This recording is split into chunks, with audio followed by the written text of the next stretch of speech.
What is your biggest meeting today? Think about it. Look at your calendar. Take a minute. What is the most important meeting, most important event that's occurring in your life today? And I'll give you a little more parameters here. What is a moment of influence, a moment of change that you are trying to affect today? That moment might be change for yourself. It might be change with you and another person, a friend, a family member, a coworker, a report, your boss, whatever it is. I want you to think about your intended outcome. And you can do this always with important moments like this. But I specifically want you to think about the intended outcome and your current plan going into whatever this meeting is. If my assumptions about the average person are correct, then it's very likely that you are thinking that you're going to go into the meeting and share your thoughts. This basic way of approaching a meeting where you walk in and you expect that sharing your thoughts is going to be persuasive. Fundamentally, this is missing a huge gap in what it means to persuade another person. I want to challenge you today to do something slightly different. I'm going to give you a simple technique to make your meeting today more persuasive. We're going to talk about that right after we talk about today's sponsor, Square.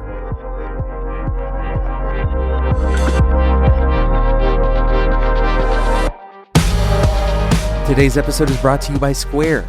There are millions of sellers across the globe that are using Square to run every aspect of their business right now. And they are right now looking for custom solutions that are deeply connected with what they are already building and easy to use. This is where you as a developer come in. You can grow your own business by extending or integrating with Square's free APIs and SDKs to build tools for sellers. Learn more by going to developert.com/square. That's developert.com/square. Thanks again to Square for sponsoring today's episode of Developer T.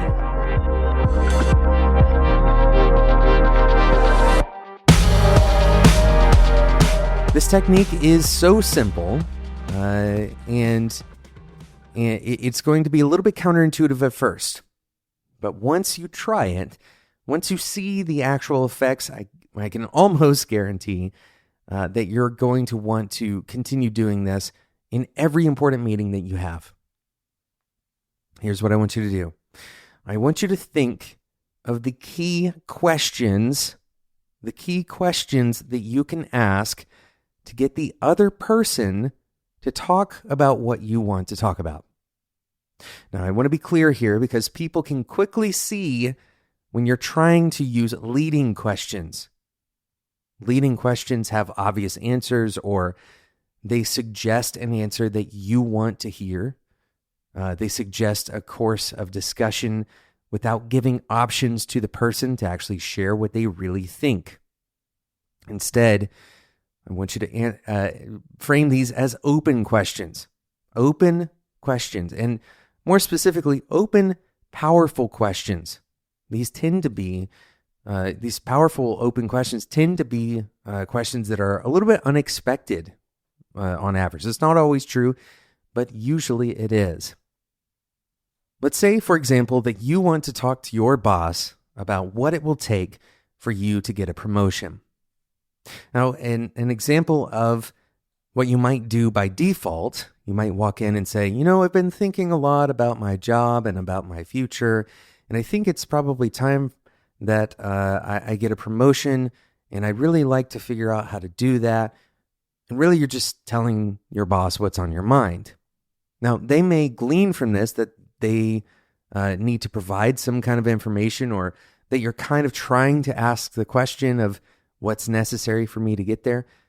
But it's not a very effective way to really get that clear information from your boss. Often the ask needs to be clearer than this. So we'll go one step up. We'll ask a question, but it's not going to be a very powerful or open question. The question might be something like, don't you think I'm getting close to getting a promotion? Right? This is a bad question in many ways. One, it's kind of leading. When you say, don't you think, you're kind of suggesting that they should answer with a yes. Right? This is not a very good question because it makes that person feel boxed in. They may have more context they want to provide. You're also asking a yes or no question. That means this is not an open question. Instead, you may want to focus on a question that sounds a little bit like this. If you could fast forward 3 months and I've gotten this promotion, compared to today, what would change? This question is kind of putting them into a different thinking mode. It's unexpected because people don't often think about an alternate future or a specific future unless you provide them that context. You're asking an open question. You're saying what would be different, right? What kinds of questions tend to be open questions. So you're asking an open question, you're giving them some kind of guidance, and it's a little bit unexpected. Now, why does it matter that it's unexpected? This is not necessarily a critical factor in asking a powerful question, but the reason it's typical of a powerful question is that it tends to snap people out of their normal thinking patterns. Right? If you had to think about what a future, 3 months from now looks like, well, that's not a typical thinking pattern. If instead you asked a more typical, a less powerful question, it still could be open, but it's not as powerful. You might ask, what do I need to do to get a promotion? Right? And you can kind of hear the difference here. What do I need to do to get a promotion is a very different kind of position to think from for your boss than what looks different in 3 months once I've already gotten the promotion.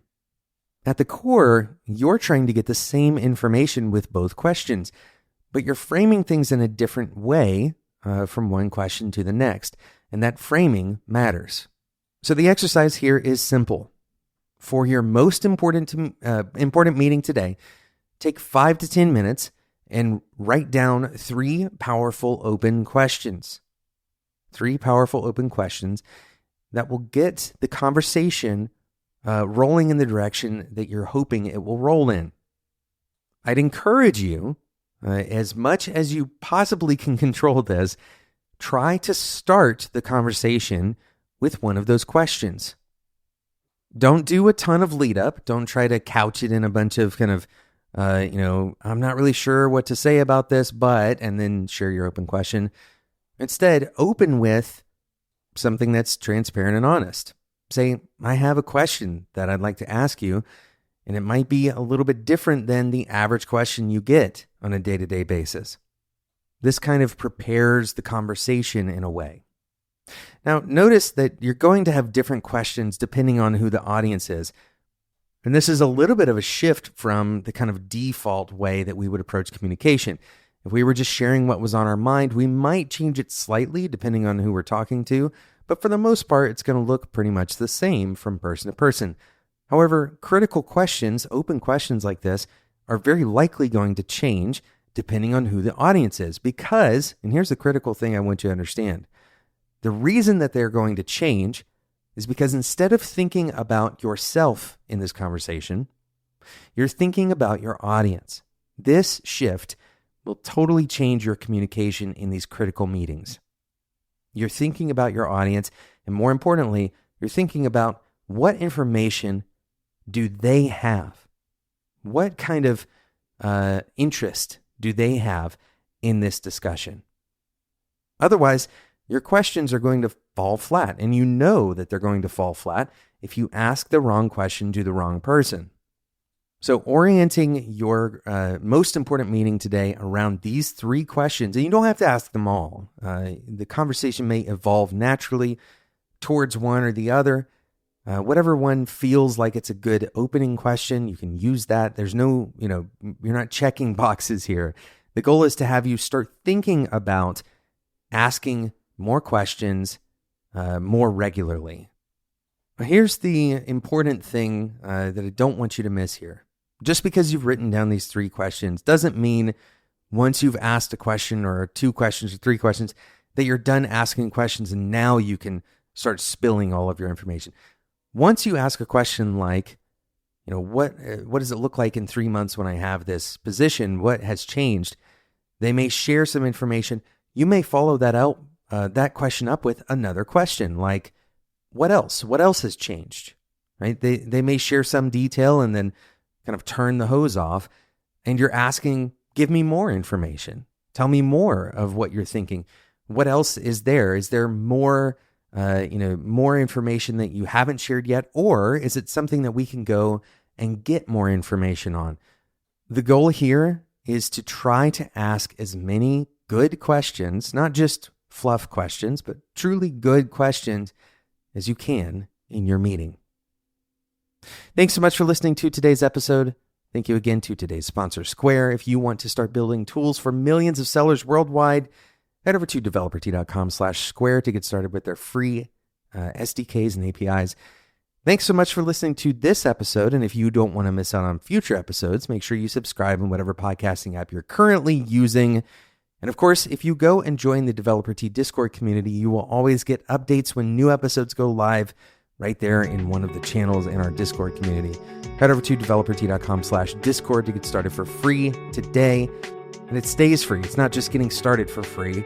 This is something that is totally free for you as a listener of the show. It's a community of engineers. We're sharing our ideas, sharing our problems, helping other people solve their problems.